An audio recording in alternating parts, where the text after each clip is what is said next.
ভাই তুমি যদি মুসলিম ঘরের সন্তান হও তাহলে ফুল ভিডিওটা দেখার জন্য অনুরোধ রইল। ভাই সব জায়গায় মজা করো ঠিক আছে, কিন্তু মসজিদে তারাবি নামাজের সময় কেন মজা করো? তোমাদের কি একবারও বিবেকে বাধা দেয় না? তোমরা কোন জায়গায় এসে বেয়াদবি করতেছো? তোমাদের মনে কি একটু ভয় হয় না যে মসজিদে দুনিয়াবি কথা বলা নিষেধ, সে মসজিদে এক বন্ধু নামাজে দাঁড়ালে আরেক বন্ধু পিছন থেকে টান দিয়ে নামাজ ভেঙে দেও? এইটা কেমন মজা? এটা কেমন বেয়াদবি? আমাকে বুঝাও। রাস্তাঘাটের মজা, খেলার মাঠের মজা আর মসজিদের মজা কি এক? সব জায়গায় মজা করো ঠিক আছে, এজন্য মসজিদে এসে মজা করবা? ভাই এমনি নামাজ পড়ো না, তারপরে একজন নামাজে দাঁড়াইলো আর তুমি তার নামাজটা ভেঙে দিতেছো। ভাই শোনো, নামাজে দাঁড়ানো মানে স্বয়ং আল্লাহর সামনে দাঁড়ানো, আর একজন আল্লাহকে সেজদা দিতেছে, আল্লাহর কাছে মাথা নত করতেছে, আর তুমি ওই সেজদা থেকে টান দিয়ে সরে ফেলতেছো। কিরে ভাই এটা কেমন বেয়াদবি? নিজের ষষ্ঠের সাথে বেয়াদবি করতেছো না তো? ভাই শোনো, সব জায়গায় মজা চলে না, আল্লাহকে ভয় করো। আল্লাহ চাইলে তোমাদেরকে ওই জায়গায় ধ্বংস করে দিতে পারতো, কিন্তু আমাদের মালিক তো রহমান, পরম দয়ালু। মালিক চাই তোমরা পরিবর্তন হও। আচ্ছা আমি মানলাম মসজিদে শয়তানি করছো, মজা করছো,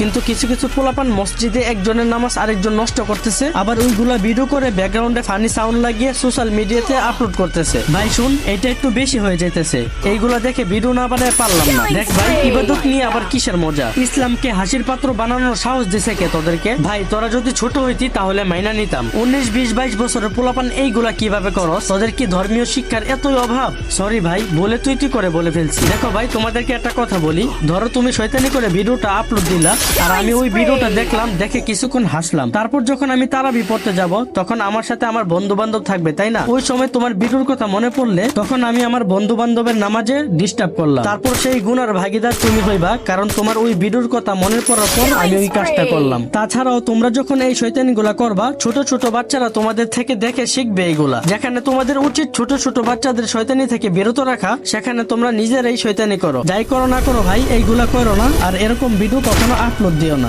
আর অন্য অন্য ধর্মের মানুষের কাছে আমাদের ইসলামকে হাসির পাত্র বানায়।